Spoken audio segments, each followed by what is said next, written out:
नमस्कार दोस्तों, नव्या ज्ञान ट्यूब चैनल में आप सभी का स्वागत है। मैं अमरजीत आज की इस क्लास के माध्यम से सीखेंगे बच्चों हिंदी स्टोरी। इस हिंदी स्टोरी का नाम है साधु की पुत्री की कहानी। इस कहानी के साथ साथ हिंदी पढ़ना लिखना भी सीखेंगे। तो दोस्तों, अगर चैनल पर आप पहली बार हैं तो प्लीज़ चैनल को सब्सक्राइब कर लीजिए। तो चलिए वीडियो को स्टार्ट करते हैं। साधु की पुत्री की कहानी।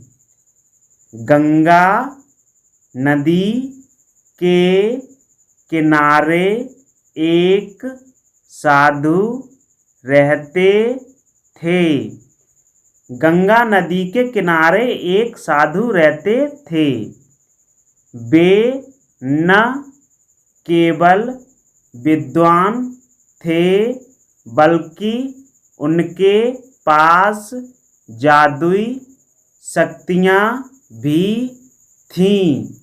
एक दिन वे ध्यान में मग्न थे, तभी बाज की चोंच से एक चुईया छूट कर उनके हाथों में आ गिरी। उसकी छोटी सी पूँछ व काली चमकीली आँखें थीं।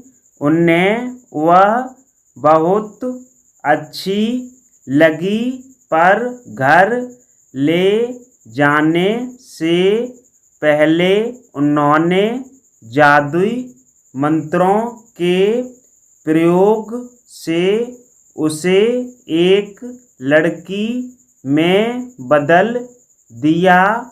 वे उस लड़की को घर ले जाकर पत्नी से बोले, तुम हमेशा से संतान चाहती थी न, तो लो आज से यही हमारी पुत्री है। इसे पूरी देखभाल व स्नेह से पालो। साधु की पत्नी भी अपनी पुत्री को देख प्रसन्न हो उठी। वह उसे राजकुमारी की तरह पालने लगी। साल बीतते गए।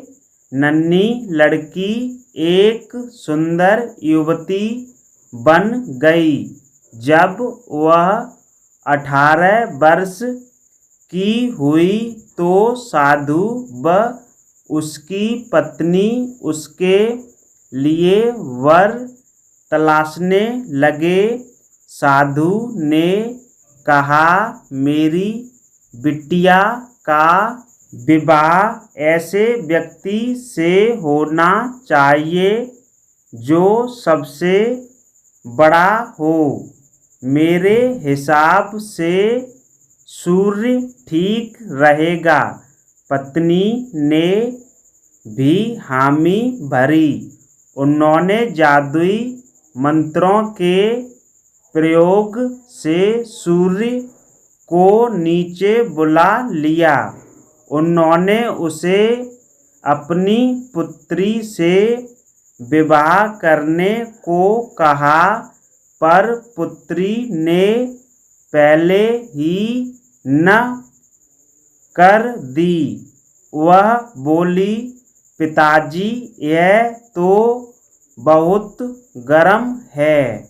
मैं उससे विवाह करूँगी जो इससे भी बेहतर हो। साधु निराश हो गए।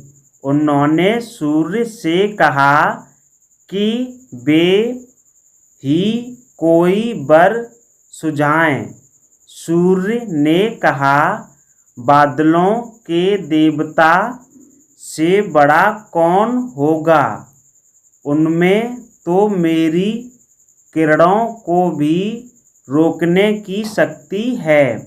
साधु ने बादलों को नीचे बुलाया व अपनी पुत्री से विवाह करने को कहा, पर इस बार फिर पुत्री ने मना कर दिया।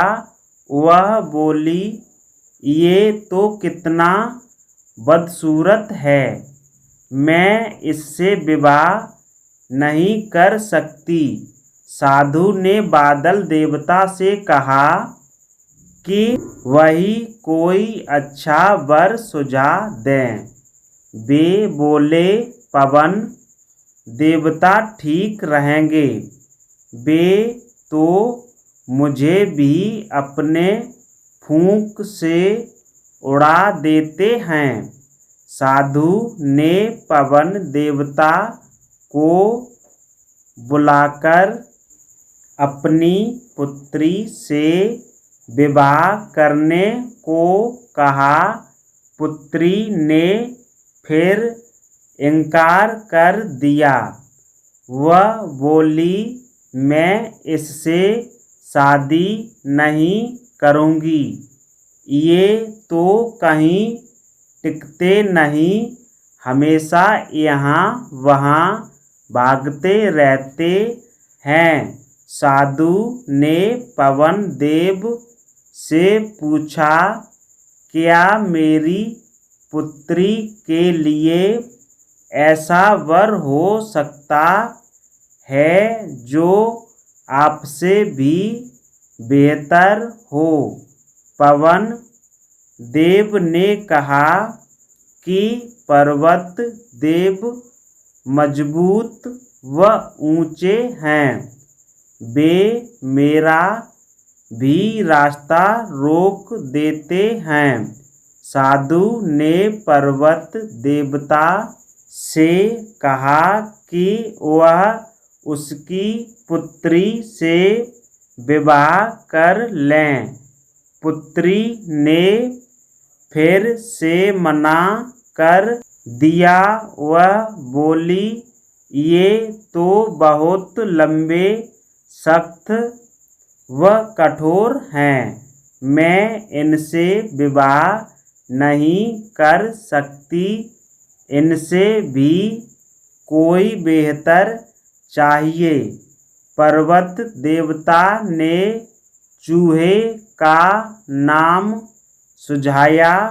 वे बोले, माना मैं काफ़ी सख्त, मजबूत व ऊंचा हूँ, पर चूहे मुझमें भी आसानी से बिल बना सकते हैं। साधु ने चूहे को बुलाया।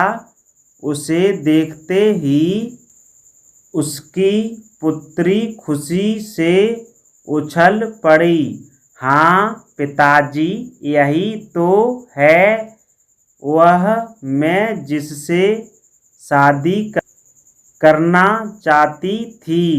साधु ने सोचा, इसे ही किस्मत कहते हैं। यह एक चुईया थी और एक चूहे से विवाह करना ही इसके भाग्य में लिखा है। उन्होंने जादुई मंत्रों के प्रभाव से पुत्री को फिर से चूहा बना दिया। चूहा व चूहिया विवाह करके खुशी खुशी रहने लगे। तो दोस्तों, इस कहानी की शिक्षा, कोई भी अपने मूल स्वभाव को नहीं बदल सकता। दोस्तों, अगर ये कहानी पसंद आई हो तो प्लीज़ वीडियो को लाइक करें, शेयर करें और हमारे नव्या ज्ञान ट्यूब चैनल को सब्सक्राइब अवश्य कर लीजिए, क्योंकि हम बच्चों की पढ़ाई से ही नए नए टॉपिक पर रिलेटेड वीडियो लाते रहते हैं। जय हिंद, जय भारत।